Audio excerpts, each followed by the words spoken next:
Good morning, everyone, and welcome to the Jerusalem Press Club's latest webinar briefing in the series Israel Votes 2022. Today's discussion will focus on the Israeli Arab community, whose legislators have already been pinned as likely to determine whether a coalition will eventually be formed.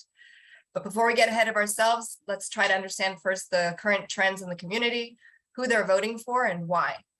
With us are two leading experts, Dr. Dalia Fadila and Mohammad Darawshe.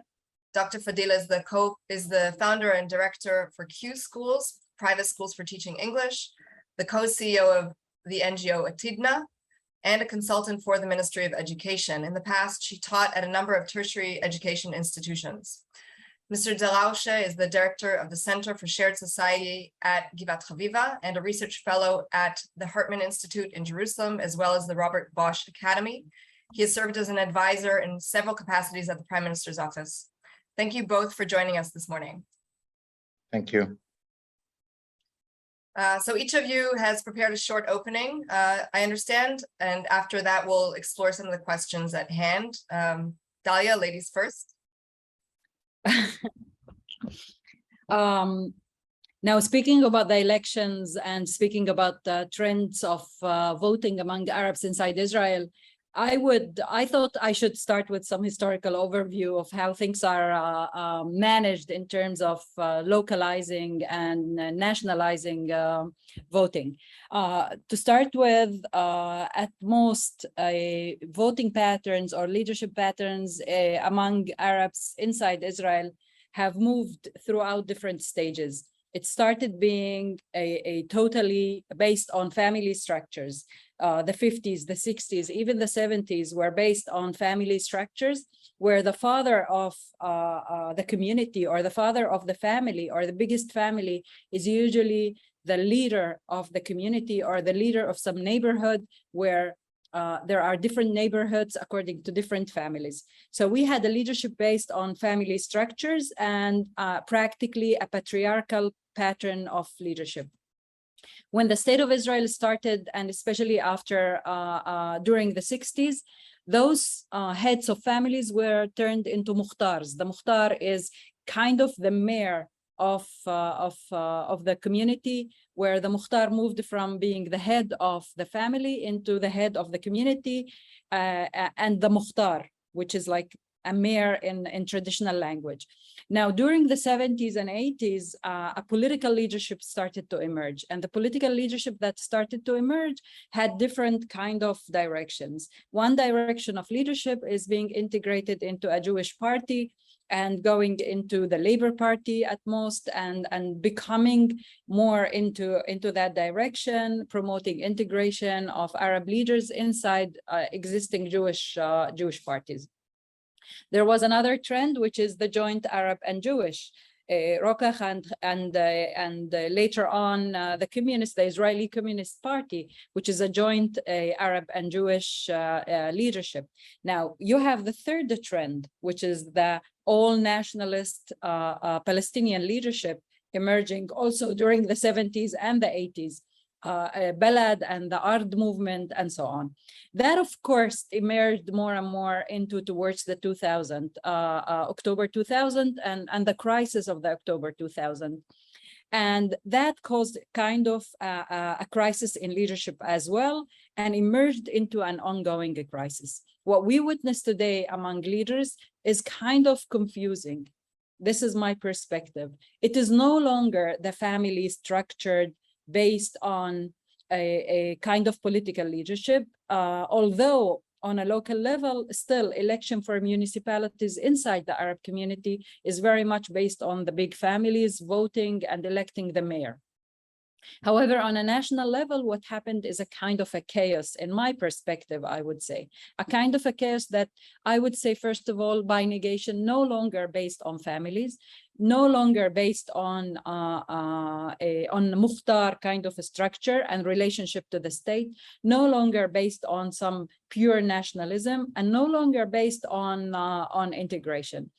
The expectations of the last election of the community from the joint movement promoting the issues of the Arab minority inside Israel, and the disappointment that this expectation was met by causing kind of an under motivation, a lack of motivation to pursue or to strengthen by voting a type of leadership.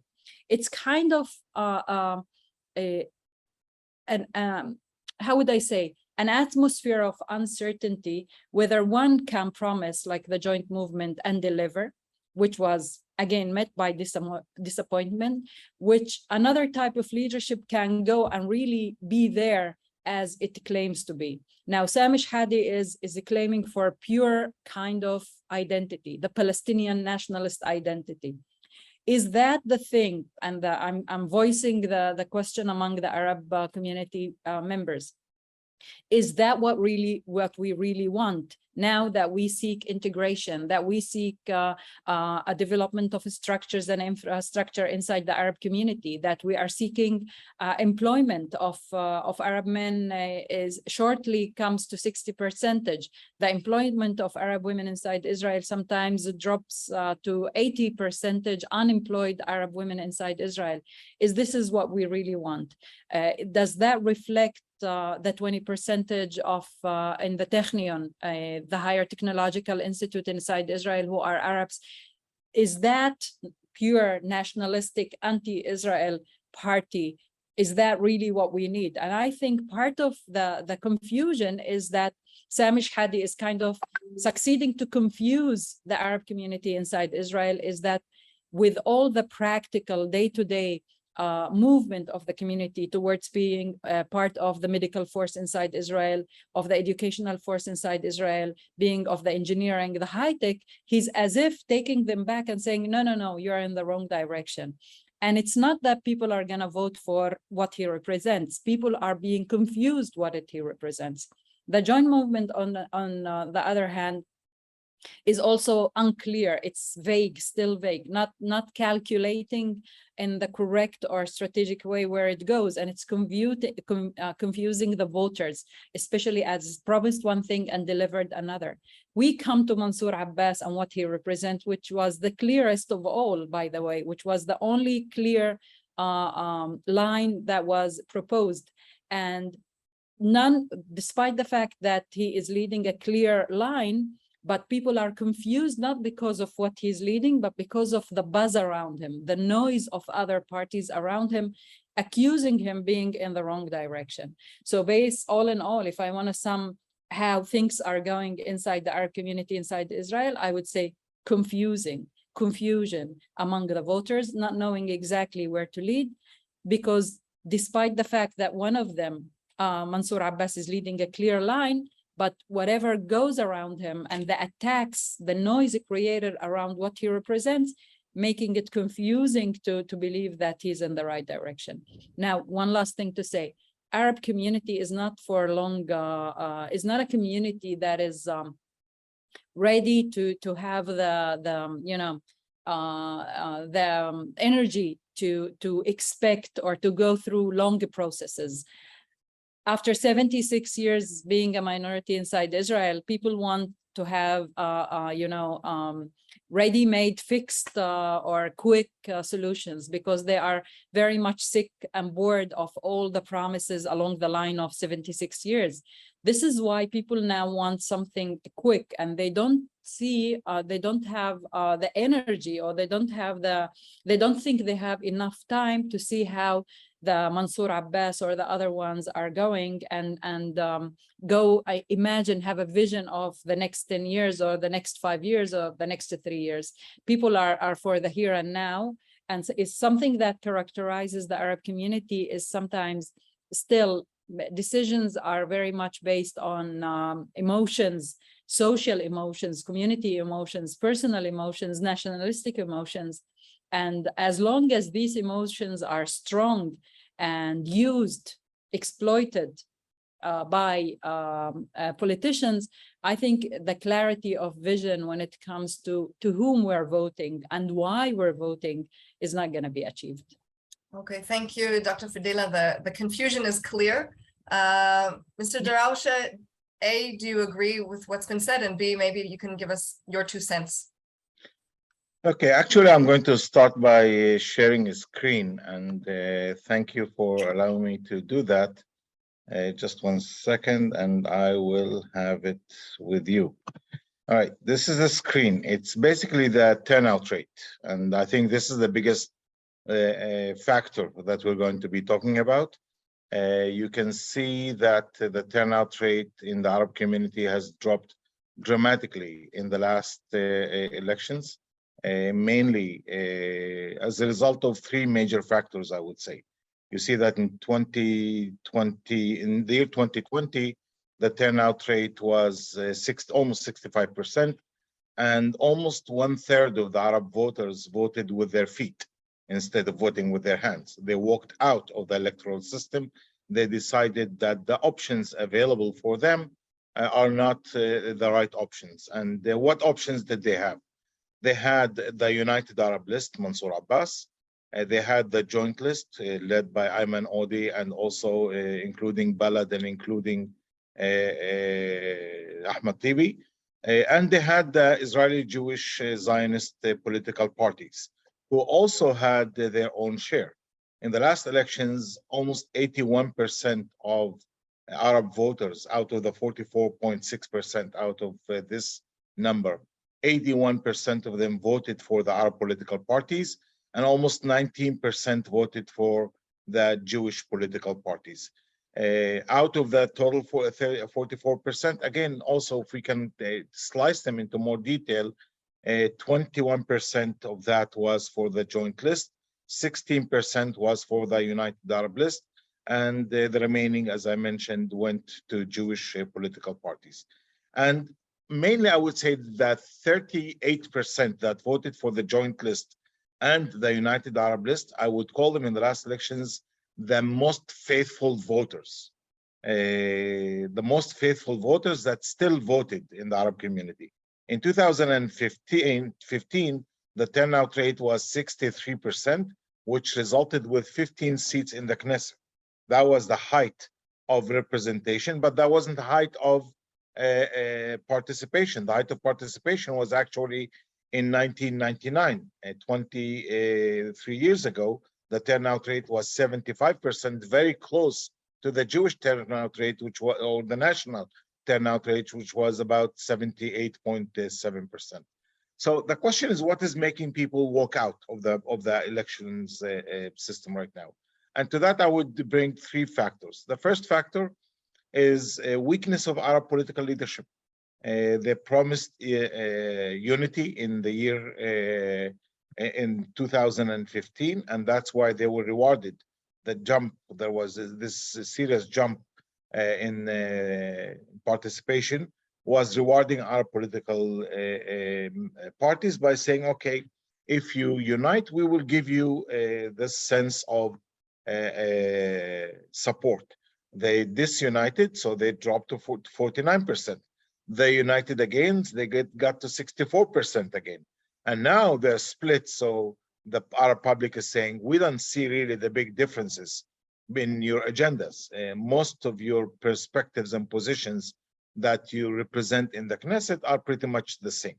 Now, that said, is not true for the last year. The last year, there was a very significant difference between the behavior of Mansour Abbas from the United Arab List and the behavior of the joint list, which basically is contributing mostly to the interest of the United List. I think their base of support, which granted them 165,000 votes in the last elections, giving them 4 seats in the Knesset, that seems to be a very solid foundation.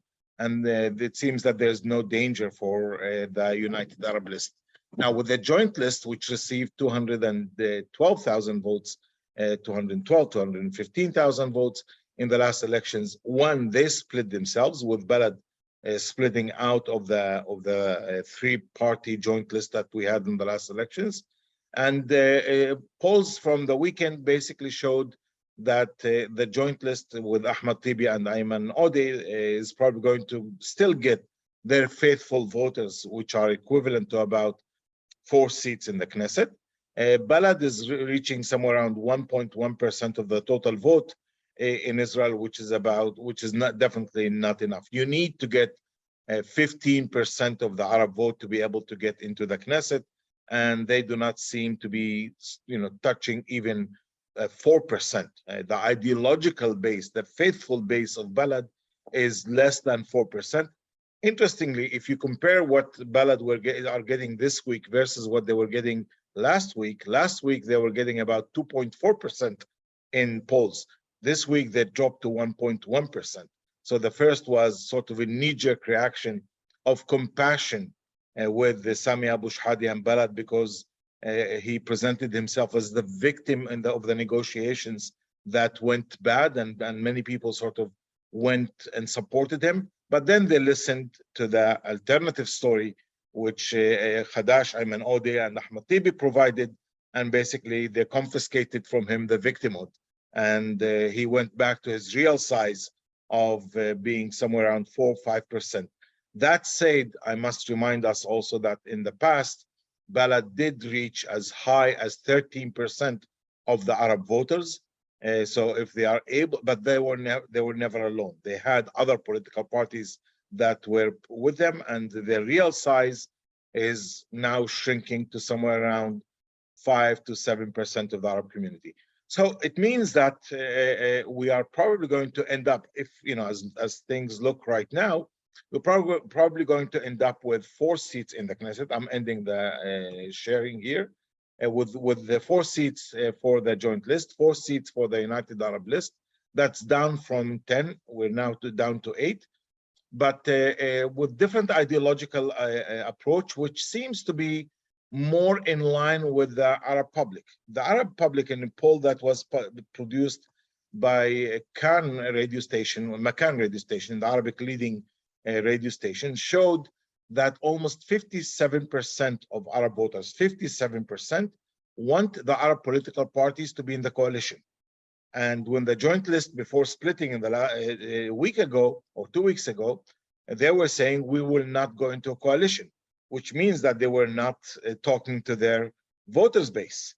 Interestingly enough, 67% of the voters of the joint list wanted to be in a coalition, and 80% of the voters of the United List wanted to be in the coalition. So the public mood in the Arab community is, yes, we want you to go to the Knesset and play the full political game of not only representation of the anger and frustration of the Arab citizens, but to be part and engage in full coalition and full politics, be part of the executive branch and not only the representative branch. That's the expectation from the Arab community. As I said, in total, 57%. Another interesting data, 47% of those that do not intend to vote, 47% want the Arab political parties to be in the coalition. Who are those 47%? They basically say to the Arab parties, we want you in, but we do not intend to vote. Why? Because they don't trust that the Arab political parties want to be in a coalition.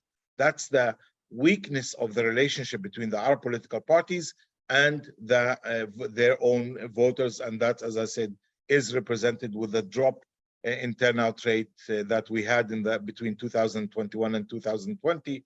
We dropped from 65% to almost 45% in the last elections. Most polls today indicate that the turnout rate is going to be even below that in the coming elections, somewhere between 38 to 41%. Those are the indicators till now. Now, there is an increase of almost 45,000 new voters in the last elections. So the total vote in the Arab community is up to 1,045,000. So that's pretty much, it's not a significant matter. Now, if you don't vote to Arab political parties, as I said, you can vote to Jewish political parties. In 1999, the percentage of Arab citizens that voted to Jewish political parties was 31%, and only 69% voted to Arab political parties. The lowest rate of Jewish political parties receiving votes from the Arab community was down to almost somewhere around 10% 2 elections ago. But it seems that in the last elections, the mostly I would say the Likud made way for the United Arab List to harvest Likud-based potential voters, mostly I would say government-type voters, people that vote to the ruling party. A year ago, it was the Likud. This year, it is other ruling parties in the government. But the Likud thought that they were afraid that the United Arab List will not pass the threshold needed to enter the Knesset. So in the last week, they made way and allowed Mansour Abbas to harvest some of the Likud votes, specifically in the Negev, in the Bedouin communities.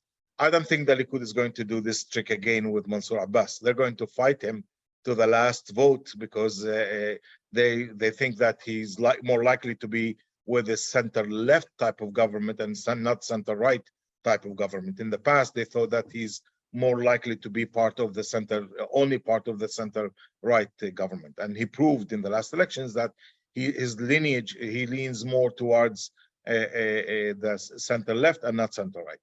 Now, interesting enough, in the polls from this morning that were shown, it shows that Benjamin Netanyahu comes with 59 seats, and the exiting coalition is with 57 seats. So who is now the center of the elections? It's actually the joint list with its 4 seats. Will it go in a coalition in the future? And will it play this ticket in the elections, similar to how Mansour Abbas played it in the last elections, which will be answering the pulse of the 57% of the Arab voters. I'm sorry, 67% of the Arab voters that say we want you to be part of a future coalition. I think this is the challenge that is confronting right now the joint list, and there have been, there's a significant battle that started from Balad against the joint list that is trying to bite from them.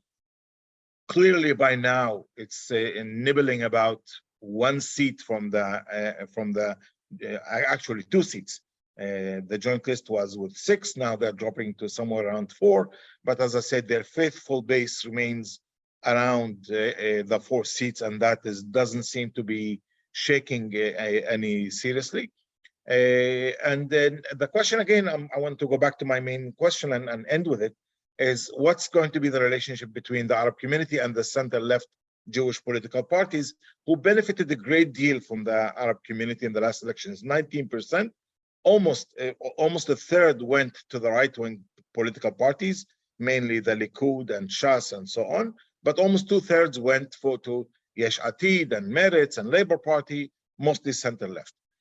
Now, before the Gaza last episode about a month ago, there was a feeling that Yesh Atid might be able to get up to even 3 seats from the Arab community. As the ruling party that has political views that might seem to be relevant to the Arab community. The last episode in Gaza shrinked that potential significantly. In addition, the prices, the increase in the cost of living is also affecting the Arab community, and they relate this to the current government. The stories that come from Jenin and from Nablus in the last couple of weeks do not encourage Arab citizens to vote to the existing ruling parties. Which means that the option of voting to Jewish political parties trying to rebound from 19% to potentially 30% of the Arab votes, every 1% is 10,000 votes. So when we say from 19% or to 30%, that's an additional 110,000 votes. That's an additional 3 seats into the Knesset. So those are the topics right now. I think in a way also that we need to remember the late impact of the nation-state law that seems to be always up in the air. Actually, Sami Abu Shhadi from Balad is trying to play it both ways. From one end, he says, vote us in so we can oppose the nation-state law. From the other end, people say, well, if you see the nation-state law, if you remind people with the nation-state law, that's a reason actually not to participate in the elections. People turned out from voting because they felt that the state of Israel is behaving more and more as Jewish towards the Arabs and democratic towards the Jews, which means that the appetite for political participation gets reduced. Thank you. Okay. Thank you very much, Mohammad. Maybe we'll expand a little bit on the nation-state law and how it could be used in coalition negotiations down the line. But first, Dalia, I'd like to hear your thoughts a little bit about the issue of voter participation. If we talk about it as the main obstacle to this upcoming election, do you think that maybe there are those among the community who view the current government that did include Arab representatives inside the coalition a kind of failed experiment, and that might be what will prevent them from participating this time round? I guess this is part of the thing that the current government, and especially the participation of Mansour Abbas as member in it, did not last enough time to prove that it's worthwhile, and did not have enough time to go and show the impact, the real impact and the results. The fact that it did not have enough time weakens belief of the community in the possibility of change. Is the community rational enough to calculate the time limits that were granted to the government and to Mansour Abbas and say, we want to support Mansour Abbas having more time in the government and that government having more time to last, so we can see the fruits of that kind of procedure? I'm not sure there is this long-lasting or strong line of logical or rational kind of thinking among members of the community.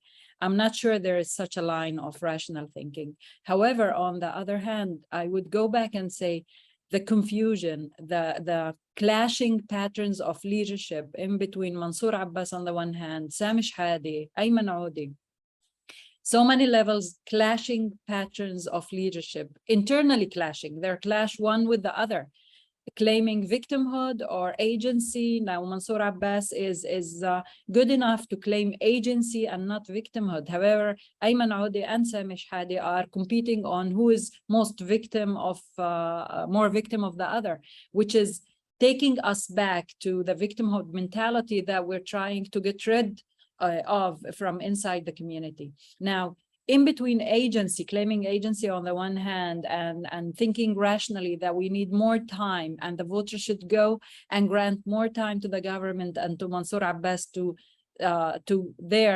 be there and seek the right results, and the victimhood mentality, what is happening and that there is tension between the two kind of perspectives from inside the Arab community.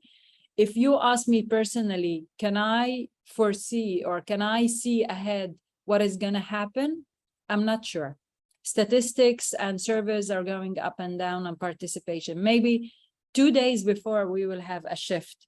But yes, the fact that there wasn't enough time for Mansour Abbas to deliver and to have an impact is definitely weakening the motivation of Arabs to vote. Okay, Mohammad, Dalia mentioned earlier that there's an issue in whether the political leadership actually represents the people. Do you agree with this, or do you think this maybe is going too far? Well, I mean, I always appreciate Dalia's perspectives, but I do not think I agree with her on this one. I mean, people did vote for this leadership. And the question, do they represent that massive majority of the Arab community? I think no, but do they represent those that voted for them? Yes, I mean, they did not land from the moon. They were voted in ballots inside Arab towns and villages. Those that do not vote do not have an impact. And although I think, yes, the public mood in the Arab community is more integrative, the public mood in the Arab community is more to be influential and to be effective.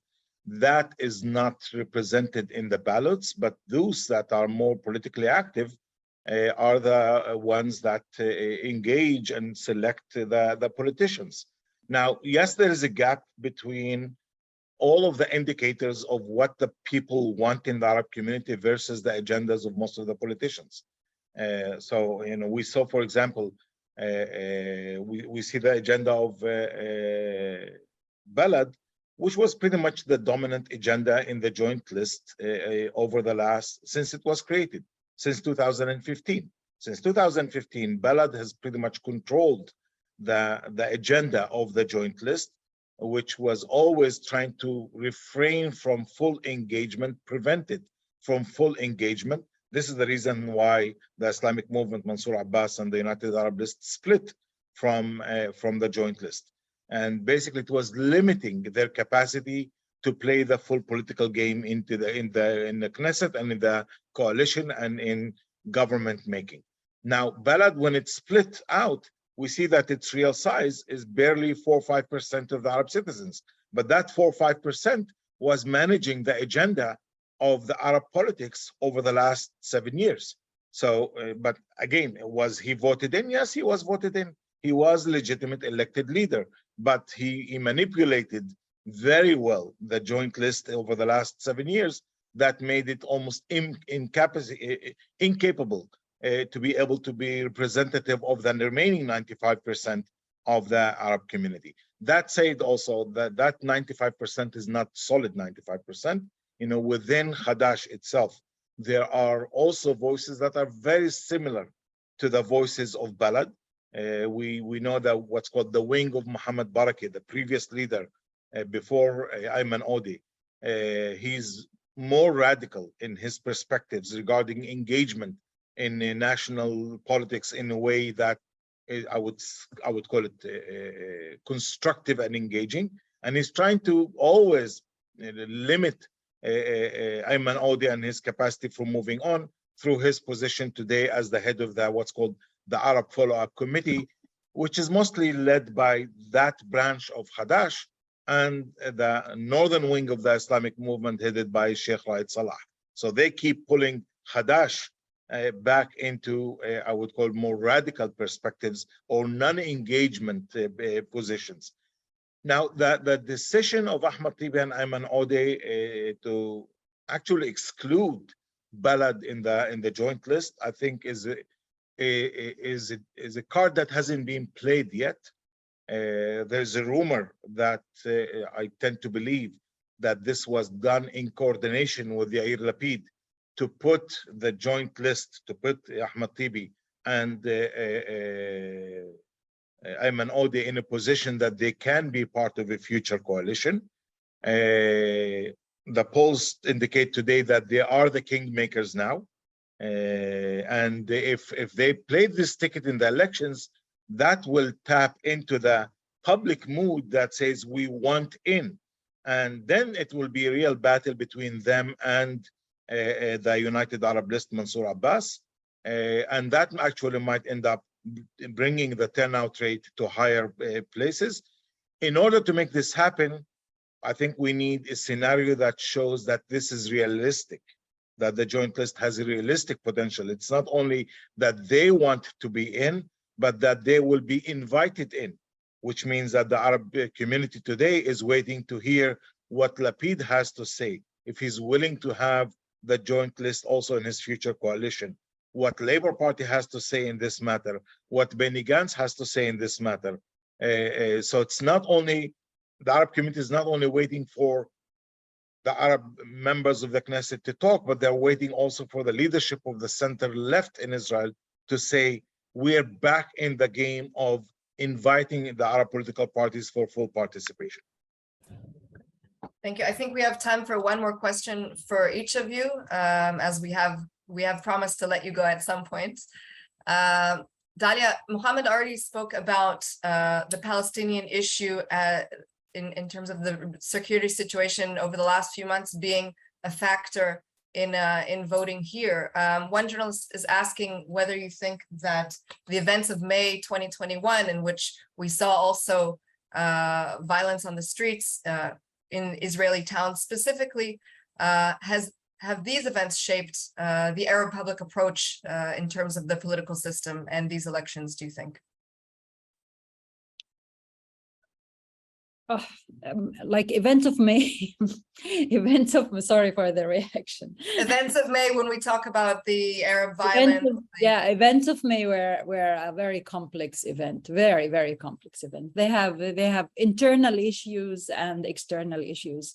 They have the internal thing of what's going on inside the community. And for me as an educator, I have witnessed something terrifying.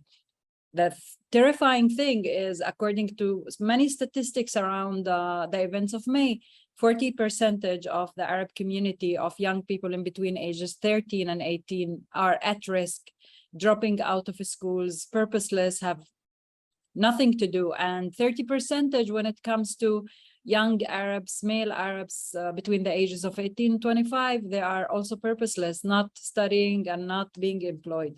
Now, May internally is a manifestation of how these young people at risk, left out of the frameworks of educational institutions, left out of employment, are seizing an opportunity to revenge, seizing an opportunity to bring out their anger, internal anger, external anger, political anger, local anger, we don't know, but they have been so violent, and the symptom of it is actually destroying businesses, destroying streets, destroying facility that belongs to the community. There is not a political, nationalistic reason for a young person to go and burn a school, or burn a square, or burn post office, or damage a traffic light inside the community.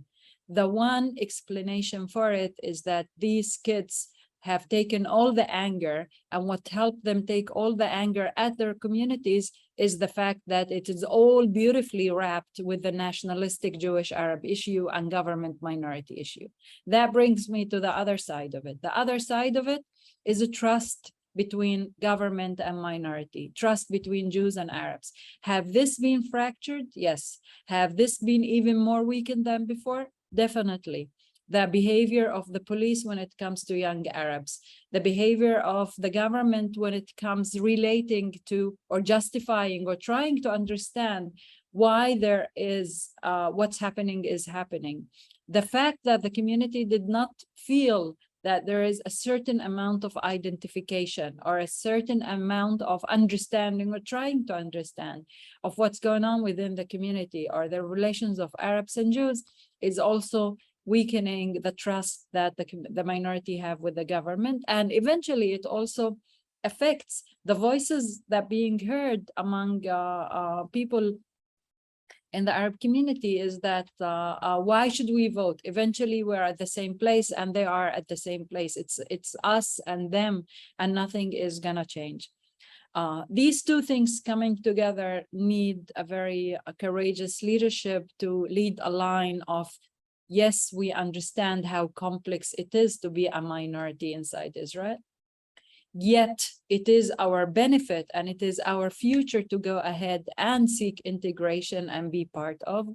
For a leadership to come as bold as this, and courageous and clear, and admit that there are gaps and problems and misconceptions and lack of trust. Nonetheless, the only solution we have is to go forward. That did not emerge yet as clearly as it should be. And that should be, if Mansour Abbas would like to seize the biggest opportunity ever, he must follow that line and say, yes, we are in bad shape. However, our part of the responsibility is to go ahead, and that would be the key to participation in democracy. Thank you very much, Dr. Dalia Fadila. Mohammad, Dalia talked a lot about the issue of the younger generation. Do you, from the statistics that you're familiar with, can you tell us if there's some kind of correlation between the way the community votes inside itself, whether the younger people are voting for specific parties, whether the older generation is voting for specific parties? Well, I mean, yes. I mean, we're seeing actually from watching the statistics over the last at least 10 years the turnout rate among younger generations is less than the turnout rate among the faithful generations, let's call them the older generations, who have developed some kind of faithful relationship with certain political parties. I mean, most of Hadash political voters are past Hadash voters. They're not recruiting many new voters. Most of the new voters of Hadash are the children of past voters of Hadash. They're not really attracting any new generation people. So from ideological point of view, the attraction of the platforms of Arab political parties have not really been any seriously attractive. Actually, you see that many of the Jewish political parties are attracting young voters, such as Meretz, but now with the episode that Ghaidar Rinawi had, that doesn't seem to be very promising either. I think that's also we're witnessing an interesting trend with with Sami Abu Shhadi from Balad. He seems to be attractive to the young, intelligent, young intellect population in the Arab community, mostly university students that say at least he has a perspective, he has a position, but it seems that his number 2, 3, and 4 do not seem to share the same glamour that he brings, and that's why his sort of gray second, third, and fourth positions seem to overshadow him and prevent the younger populations to really connect with him and feel that he comes with an agenda that not just ideological. I mean, and that's a problem with Sami Abu Shhadi. He only comes with ideological agenda regarding identity. He does not come up with issues that are relevant to the younger generation, and that is housing, jobs, education, the cleansity of the streets in Arab towns and villages, quality of life, better income. That's what the younger generation really wants. And when referring back to Dalia's point about the gap between Arab political leadership and voters, it's mostly gap between the younger voters who are mostly seeking mainly social economic integration as well as political integration. Political integration comes in third, but they prioritize social and economic integration in Israeli society, which the Arab political parties seem to fail to deliver.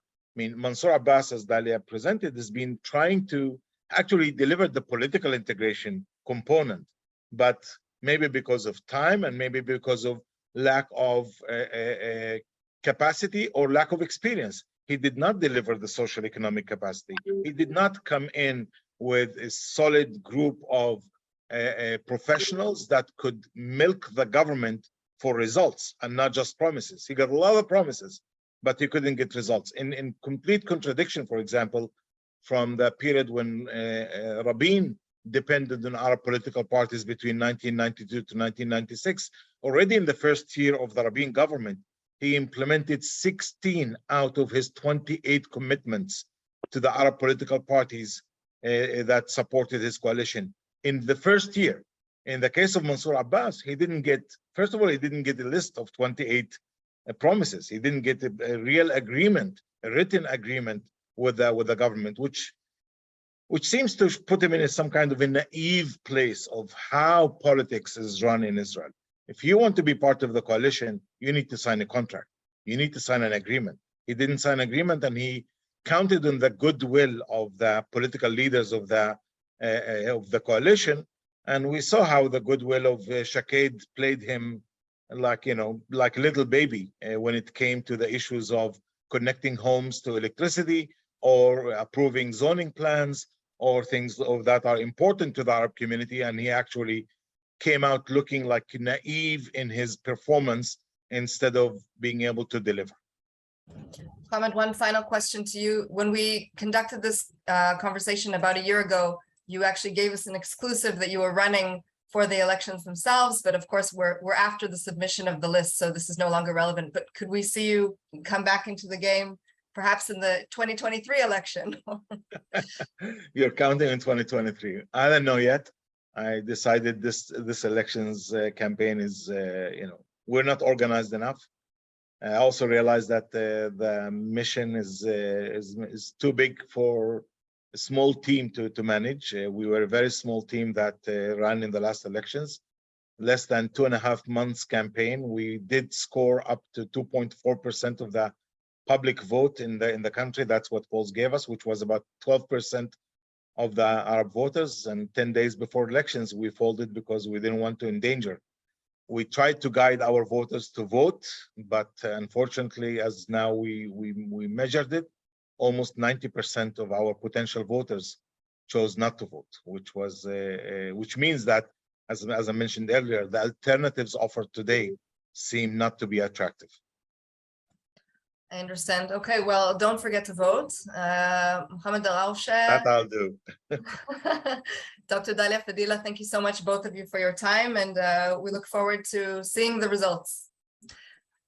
And thank you to my colleague, Eli Klotzstein, for facilitating this call. I'll just remind everyone on the line that we have a briefing with Dr. Khalil Shikaki on the latest trends in Palestinian public opinion on Monday, October 3rd at 11 a.m. just before Yom Kippur. See you there. Goodbye. We hope you enjoyed that briefing by the Jerusalem Press Club. If you did, like the video and hit the subscribe button to stay up to date with all of our future content.